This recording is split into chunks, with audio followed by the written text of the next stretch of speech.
Laaste boek in die Bybel, Openbaring hoofstuk 2.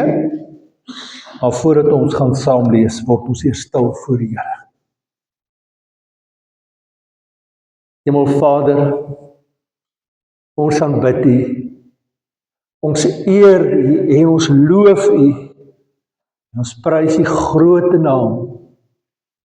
O Here, ons het vanoggend gekom om na U stem te luister, praat met ons. Maak ons ontvanklik om te hoor en te doen dit wat U van ons vra om te doen.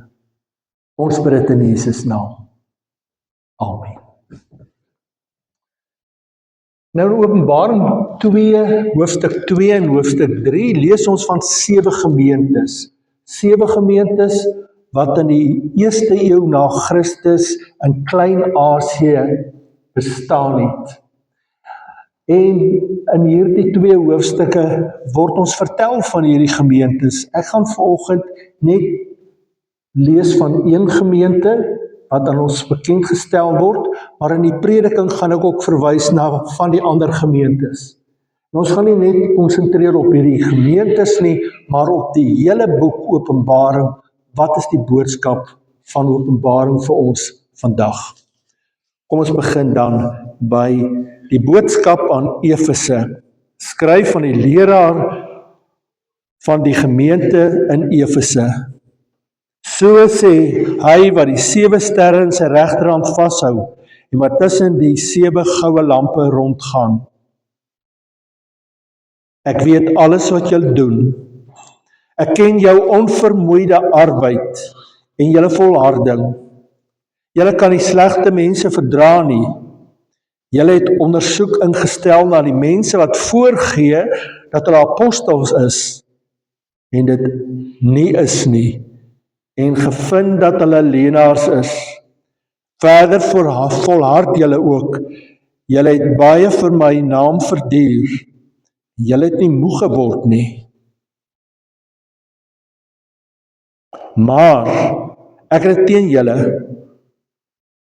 Julle het my nie meer so lief soos in die begin nie. Dink daaraan hoe ver julle agteruit gegaan het. Bekeer julle en doen weer wat julle in die begin gedoen het. Anders, as julle nie bekeer nie, kom ek na julle toe en sal ek julle lamp van sy plek af wegvat. Maar dit het julle daarom in julle guns. Julle verafskie wat die Nikolaïte doen, net soos ek dit ook verafskie. Elkeen wat kan hoor, moet luister na wat die Gees vir die gemeente sê. Aan elkeen wat die oorwinning behaal, sal ek te ete gee van die boom van die lewe, wat in die paradys van God is. Die woord van God vir die kinders van God.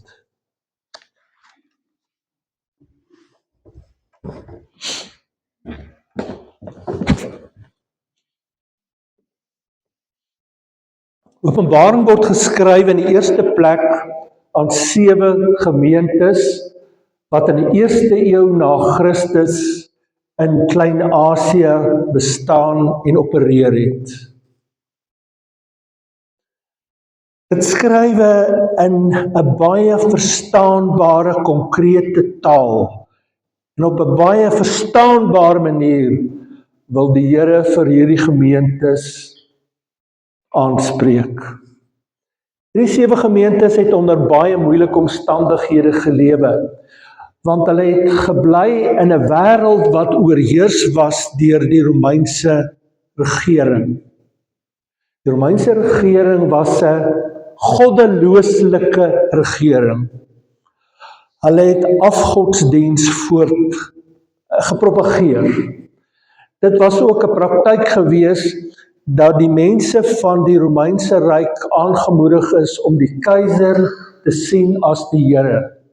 Hulle het gesê, die keiser is die Kyrios. Kyrios is in Grieks Here. Mense het die keiser aanbid as die Here. En daarna was daar nog ander afgode wat ook aanbid is.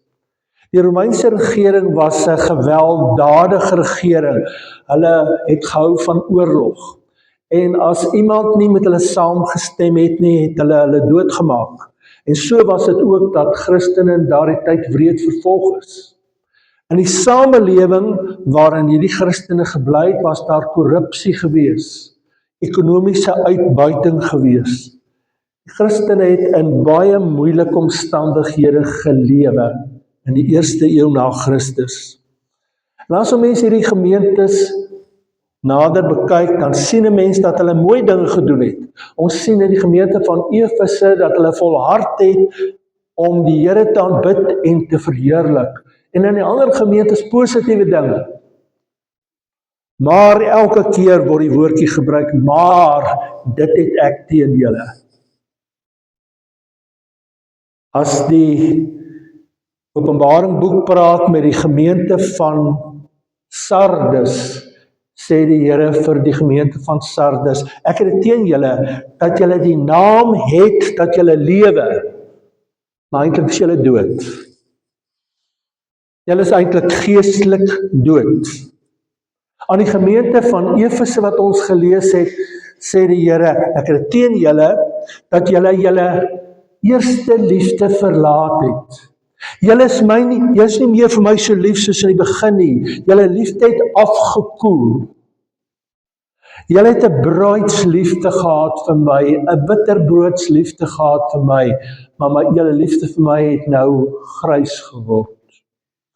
En as die Here praat met die gemeente van Laodicea, dan sê die Here vir hulle, julle is nie koud nie, julle is ook nie warm nie, julle is lou, ek gaan julle uit my mond uitspuug. En so praat die Here met elke gemeente. Met die gemeente van Pargamin sê die Here, ek het teen julle dat julle besig is met heidense praktyke in die gemeente. Die gemeente het na leraars geluister wat heidense praktyke voorgestaan het.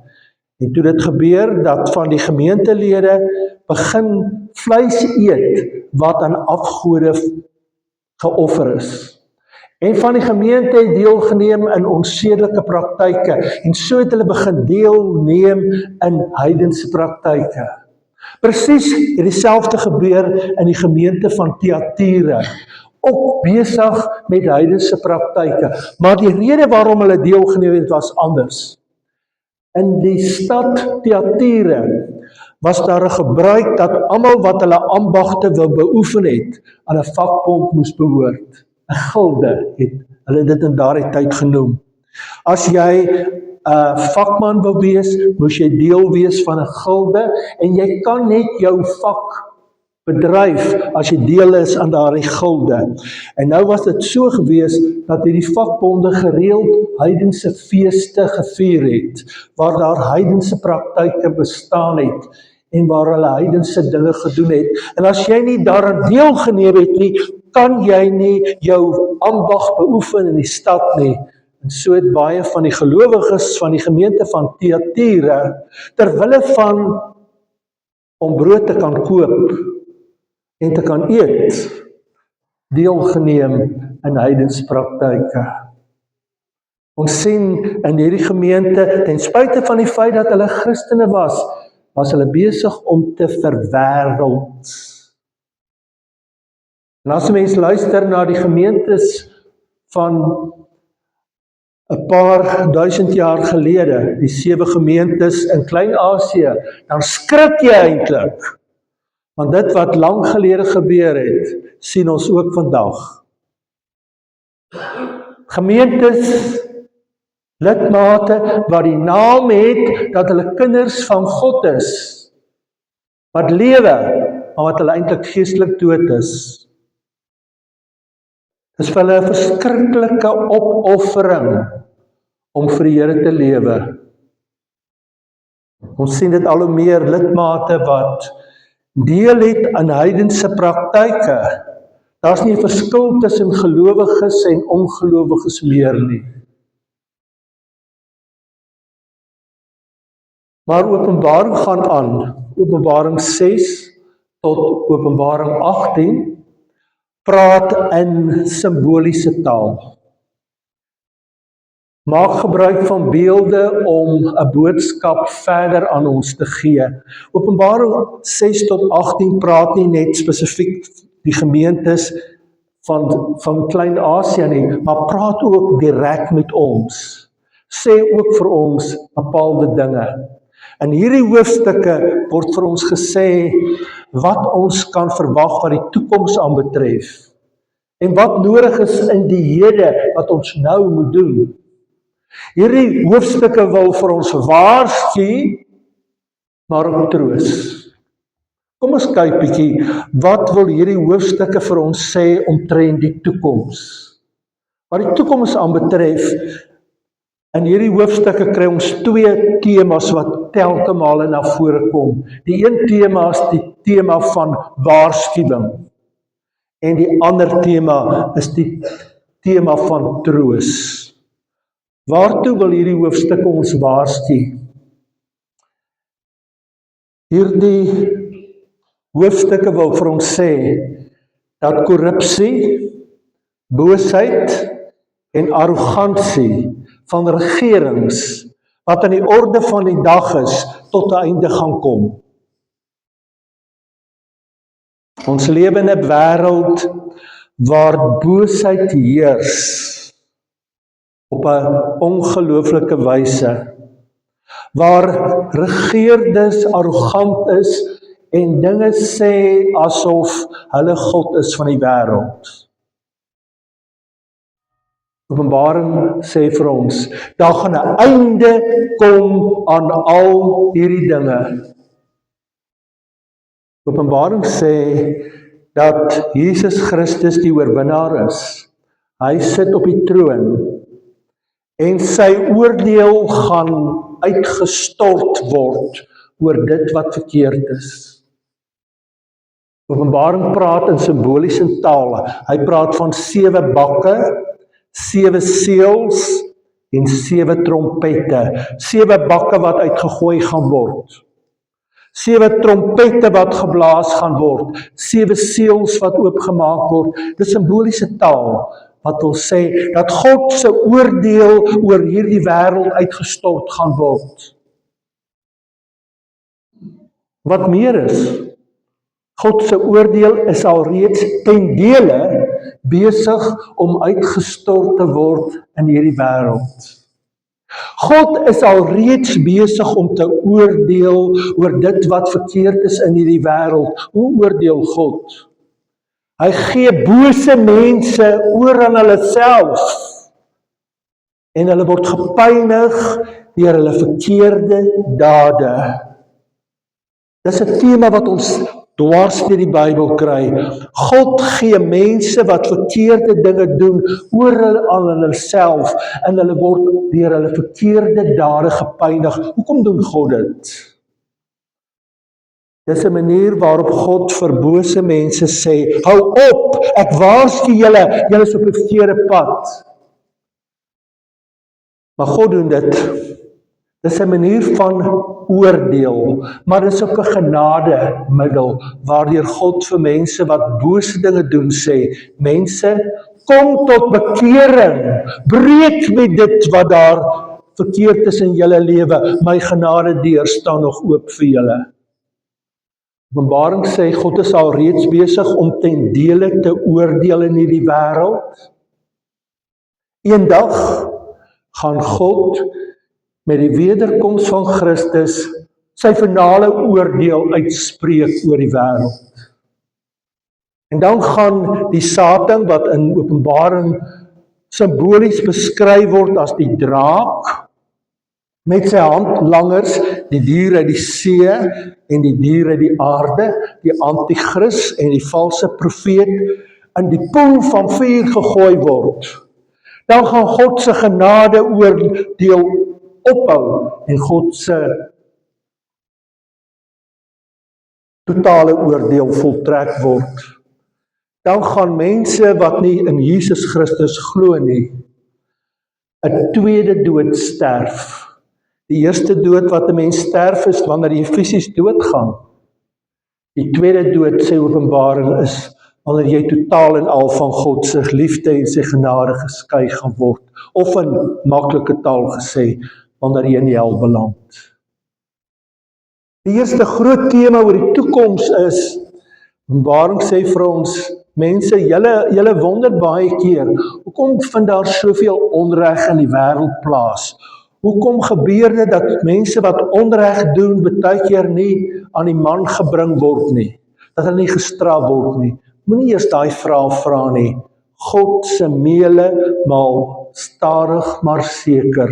Mense wat verkeerd doen, gaan voor die regterstoel van God verskyn en God gaan op sy tyd oordeel. Maar gelukkig is daar ook 'n ander tema oor die toekoms. Openbaring sê vir ons dat God op hierdie stadium besig is om ons mee te voer na die nuwe hemel en die nuwe aarde. Hierdie wêreld waarin ons tans bly, gaan verby. God gaan hierdie wêreld waarin ons bly nuut maak. Hy gaan 'n nuwe aarde skep. En dan gaan hy vanuit die hemel af op die nuwe aarde neerdaal. En die nuwe aarde gaan eintlik hemel word. Hy gaan by ons kom bly. En as God by ons op die nuwe aarde kom bly, gaan hy oorvloediglik in ons behoeftes voorsien.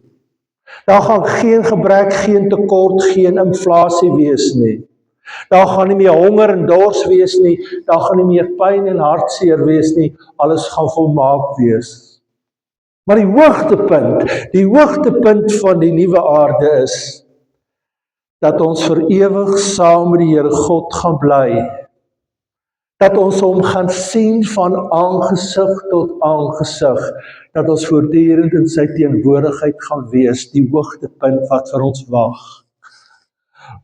Openbaring wil vir ons sê, mense, daar wag vir julle 'n heerlike toekoms. Moenie moedeloos word nie, laat toe dat hierdie boodskap julle vorentoe trek. Daar wag vir julle iets wonderliks.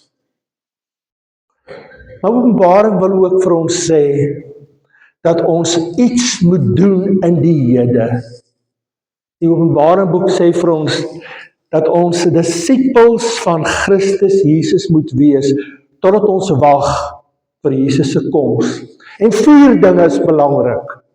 4 dinge is belangrik. Die eerste ding, en dis 'n tema wat dwars deur die Openbaring boek na vore kom. Luister wat die Gees van die Here vir julle sê. Luister hoe die Here God deur sy woord met julle praat. En hou vas aan julle getuienis. Moenie moedeloos word om vas te hou aan dit wat die Here vir julle sê nie. Dis die eerste ding wat die Bybel sê vir ons in Openbaring. Die tweede tema wat sterk na vore kom, gaan voort om die Here te loof en te eer en te aanbid. As ons die Openbaring boek lees, dan sien ons dat dit telke male na vore kom. Eendag op die nuwe aarde gaan aanbidding die hoofsaak wees, gaan ons voortdurend die Here loof en eer aanbid. En die Openbaring boek sê vir ons moet nou maar reeds onsself inoefen, sodat ons, wanneer ons op die nuwe aarde kom, gereed sal wees om die Here aanhoudend te loof en te eer. Hoor jy? Ons is veronderstel om ons nou al reeds in te oefen, om gewoon te wees om die Here te loof en te eer. Wanneer die Openbaring boek praat oor God, sê die boek dat die Here God op die troon sit. Hy is die koning van die Here. Hy regeer nou al reeds, alhoewel dit nie altyd so duidelik is nie. Hy alleen is die Here. En ons moet neerbuig, en ons moet nou al reeds hom loof en eer as die God en die Here van die wêreld. Aanbidding beteken om met jou hele wese na God gerig te wees. om voor hom neer te kniel, of om jou hande op te lig en te sê, Here, ons aanbid U, ons eer U as die God en Here van hierdie wêreld. Ons dank U dat U alreeds die wêreldgeskiedenis verander het met U koms deur Christus na die wêreld. En ons loof U vir dit wat vir ons wag. En wanneer mens die Here begin loof en eer aanbid, dan kom daar in jou hart 'n vreugde wat alle verstand te bowe gaan. Die Openbaringsboek wil vir ons sê, mense, ons weet julle bly in moeilike omstandighede, onsekere omstandighede, maar julle kan vreugde ervaar. En julle vreugde sal meer word, hoe meer julle op God gerig is. Hoe minder julle aan julleself dink, en hoe meer julle aan God dink, en hoe meer julle lof en eer aan hom bring. 'n derde ding wat die Openbaringboek van ons vra in hierdie tyd, is dat ons geloofsonderskeiding aan die dag sal hê. Ons eerste gemeente was in Rustenburg. Dis nog in die tyd van die tuislande. Langs Rustenburg was daar 'n staat gewees, Bophuthatswana. En in hierdie staat was daar dobbelhuise. Dit was in die tyd toe dobbel nog nie in Suid-Afrika toegelaat is nie. En baie van ons lidmate het na Sun City toe gegaan om te gaan kyk hoe lyk dit in 'n dobbelsaal. Weet jy wat het baie van die lidmate gesê as hulle teruggekom het? Dominee, ek het net ingegaan en toe het ek iets geruik daarso wat my nie aanstaan nie en ek het teruggekom. Ek het net 'n gevoel gehad, ek hoort nie hier nie. Dis wat onderskeidingsvermoë beteken. Jy ruik 'n ding uit, ek hoort nie hier nie. Openbaring wil vir ons sê, dat ons onderskeidingsvermoë sal ontwikkel as kinders van die Here, dat ons afgode in ons eie lewens sal uitruik, dat ons die Gees van God sal toelaat om vir ons te wys, hierdie ding het 'n afgod in jou lewe geword, breek met dit hoort nie by jou nie. Openbaring wil vir ons sê, dat ons dit sal uitreik, waar daar verkeerde dinge in ons samelewing, in ons land is, dat ons dit sal uitreik en dit sal weerstaan. Onderskeidingsvermoë is nie iets wat net sommer net daar is nie. Dis iets wat ontwikkel moet word. En dit ontwikkel as ek en jy as kind van die Here besef, wat Openbaring vir ons sê, God se naam is op ons voorskoppe geskrywe. Dit beteken simbolies ons behoort aan die Here. Dit beteken dat ons anders is en dat ons geroep word om anders te lewe in hierdie wêreld. Ek hoor van 'n klein seentjie wat vir sy ma sê, mamma, kan ek nie maar ook doen wat my maatjie sê nie? En dan sê sy mamma vir hom, nee, jy kan nie. Hoekom nie, mamma? Almal doen dit dan. Nee, my seun, ons het 'n ander storie. Ons behoort aan die Here, daarom moet ons anders lewe.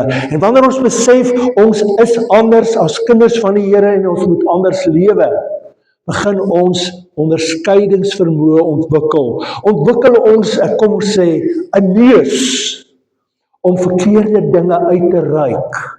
Om soos die lidmate van Rustenburg te sê, hierdie ding hoort nie by my as kind van die Here nie. Ek kan nie hiermee saamgaan nie. 'n vierde ding wat die Openbaringboek vir ons sê, in hierdie tyd word ons almal opgeroep om getuies vir Christus te wees. In ons Afrikaanse taal het ons 'n pragtige idioom, waar die hart van vol is, loop die mond oor. As jy gered is en nuut gemaak is, kan jy nie anders as om van die Here te praat nie. Openbaring sê, getuienislewering is nie 'n opsie nie. Dit behoort nie net aan ons spannetjie wat nou uit gaan reik na die Kavango nie. Dis 'n opdrag aan elke lidmaat. Nee, dis nie net 'n opdrag nie, dis iets wat ek wil doen. Ek wil getuig en ek wil vertel dat Jesus Christus die Here is. In ons tyd is daar baie negativiteit. Mense praat asof die saad in beheer van sake is. Asof politieke leiers in beheer van sake is. En ek en jy moet heel rustig wanneer ons in geselskap kom waar daar so negatief gepraat word, moet ons kan sê, nee mense, Jesus Christus is die Here. Kom ons kyk op na hom en ons verwag alles van hom.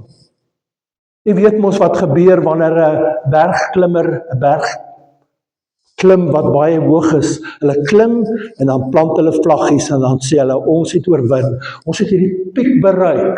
Hierdie vlaggie wat daar geplant word, is 'n aanduiding, ons het hierdie piek oorwin.